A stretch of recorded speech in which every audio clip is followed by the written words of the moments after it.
Hello and welcome to Asset Television News. I am Manya Osibi. First, the headlines. Senator Fadahunsi under pressure ahead of police questioning. Sultan of Sokoto calls for peaceful coexistence among Nigerians. And Thai teenager kills grandparents, 6 others in shooting spree. Now, the news in details. Pressure has started mounting on Senator Francis Adenigba Fadahunsi over inflammatory remarks attributed to him ahead of Saturday's Osun State governorship elections, with critics demanding his arrest, investigation, and possible police prosecution over the charge to his supporters to kill Accord Party members. The controversy escalated after the Osun State Police Command summoned the senator, who represents Osun East, to appear before the State Criminal Investigation Department in Osogbo, the state capital. The police described the allegation statements as threatening, inciting, and capable of intimidating voters. Fadahunsi have been asked to explain the circumstances surrounding such remarks, which have circulated widely on social media. Asset Television reports that the invitation was signed by the Commissioner of Police overseeing the elections. The uproar began after a video appeared to show Fadahunsi addressing APC supporters during a protest at the palace of the Owa Obokun of Ijesaland in Ilesha. Speaking in Yoruba, the senator appeared to tell supporters that the Accord Party members found in Ilesha before the election should be killed. An English translation circulated by Afrobeat star Davido also attributed to him, referring to families of the Accord Party supporters and preventing some voters from casting their ballots during Saturday's governorship elections in the states. The controversy. Secretary to the Government of the Federation, SGF, Senator George Akume, has commended President Bola Ahmed Tinubu for what he describes as significant achievements in infrastructure, education, and security in less than 4 years into his administration. Akume made the remarks in Abuja while receiving a delegation from the Tinubu National Frontiers (TNF), led by its national coordinator, Hajia Yasmin Binta Sabe, on a courtesy visit to his office. The SGF highlighted the administration's projects in road infrastructure, bridges and dams, citing Lagos-Calabar Coastal Road and Sokoto-Badagry Road as major projects with the potential to boost economic activities and tourism in the country. He also pointed out that major developments in the Federal Capital Territory, saying the transformation of Abuja since President Bola Ahmed Tinubu assumed office on May 29, 2023, is evidence of his administration's good performances. Highlights of the visit was the decoration of Senator Akume as the national patron of the Tinubu National Frontiers Support Group. Sultan of Sokoto, Muhammadu Sa'ad Abubakar III, has called on both Christians and Muslims in Nigeria to stop insulting each other, saying mutual respect is necessary for peaceful coexistence. The Sultan, who spoke on Tuesday in Abuja during an event, admonished both clerics of the two religions to respect each other's rights. He said Christians and Muslims should not be at war with each other for the interest of the country. The Sultan further warns the followers of both religions to ignore their preachers if they go wrong. He pointed out that Nigeria, at this unstable period, battling with insecurity and hunger, needs prayer and not issues capable of escalating tensions in the country.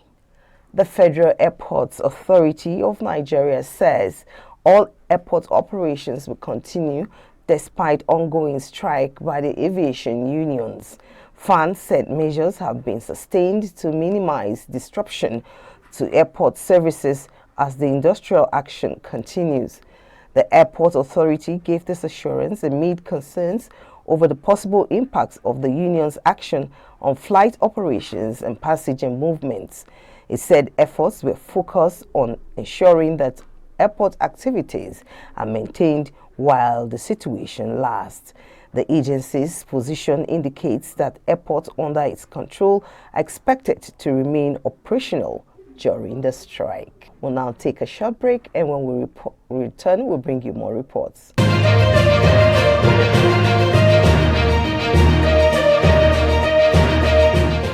Welcome back. The Nigerian Army says its troops have recorded another fresh operational gains against kidnapping, banditry, terrorism in Kogi, Plateau, and Kebbi states. The troops rescued 9 adopted commuters, foiled an ambush, and recovered weapons and other items linked to the criminal groups. In Kogi State, the troops deployed at Petrol Base Itope rescued 9 commuters adopted by suspected kidnappers along the Jakuta-Itope Road of Ofe local government area of Kogi State. The rescue followed a swift response to reports of an attack on commuters along the road. On arriving at the scene, the troops found a Toyota Hiace bus and a Toyota Sienna vehicle abandoned by the roadside, with the passengers missing. The soldiers subsequently launched a pursuit operation following a route taken by the fleeing kidnappers towards the outskirts of Odumo community in the Kina local government area of Kogi State. The army said the troops engaged the kidnappers in a firefight, overwhelming the criminals and forcing them to abandon their captives before fleeing into the surrounding bushes, and some suspected to have sustained gunshots wounds. 9 victims were rescued in the operation, comprising 2 elderly men, 2 elderly women, 4 other adult males, and an infant. The victims were evacuated to safety and later handed over to the Nigerian Police Itope Area Command of Kogi State for further action and reunification with their families. The army said the troop had continued to pursue the fleeing kidnappers while coordinated search operations were ongoing to rescue any remaining victims and apprehend those responsible for the attack. In the same vein, in Plateau State, troops of the Operation Enduring Peace also foiled an ambush by suspected bandits during a follow-up operation in Unwur village in Langtang North local government area of Plateau State. The operation followed the arrest and interrogation of a suspected bandit who provided intelligence reports on the locations of concealed weapons. The National Command of the Man O' War Nigeria has begun its 4th national campaign exercise in Jos, the Plateau State capital, with over 3,000 participants to undergo modern security intelligence and detection of threats to school environments across Nigeria. The National Commander Man O' War Nigeria, Adidamola Gwinga, charged the participants of the 4th national campaign to see the exercise as a mission to build safer schools and more resilient communities across Nigeria. He stated this on Tuesday during the opening ceremony of the camp held at the Citizenship and Leadership Training Center, Mountain School, Sherry Hills, Jos, Plateau State. The camp is slated for 9th to 15th August 2026, which will bring together volunteers, officers, and partners from across the country.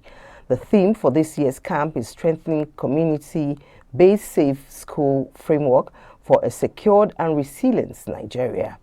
Governor Caleb Mufang, represented by the Commissioner of Education, Dr. Kacholom Gyang, disclosed that the state is set to train 1,000 safe school security personnel that will be deployed across the state. The governor reassured the safety of the children in schools across the state and the participants of the 4th national campaign exercise in Jos. and now to some foreign scene. A teenager suspected to have killed his grandparents before shooting dead at least 6 more people at a school near Bangkok. First, the teenager shot dead his grandparents using his grandfather's handgun, then went to a secondary school north of Bangkok and killed 3 teachers and 3 students. Dozens of police and emergency responders gathered outside the Desperate Nursery School while parents raced to pick up their children and tearful students and staff comforted each other outside. 15 injured students were not struck by gunfire but hurt as they were trying to flee. The shooter was identified as a teenager student of the school and also reported dead, according to local media reports citing authorities. Thailand has one of the highest rates of gun ownership in the region, with around 10 million firearms estimated to be in circulation, one for every 7 citizens. Past promises of strengthening gun laws have not prevented repeated shootings in the country. Thai police shot and arrested a teenager who opened fire at a school in the south of the country in February, killing the principal and wounding 2 students.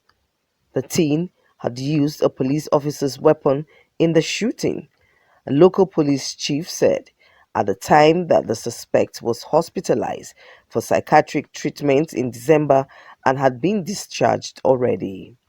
The teen stabbed a police officer with a knife and stole his weapon just before the incident and then used it to carry out the attack. In 2022, an ex-policeman armed with a gun and a knife stormed into a nursery in the country's north and murdered 24 children and 12 adults. This is one of Thailand's deadliest massacres. First, and that's the news at this moment. Do well to follow us on our social media handles for more news update. On behalf of the news crew, I am Manya Osibi. Many thanks for watching.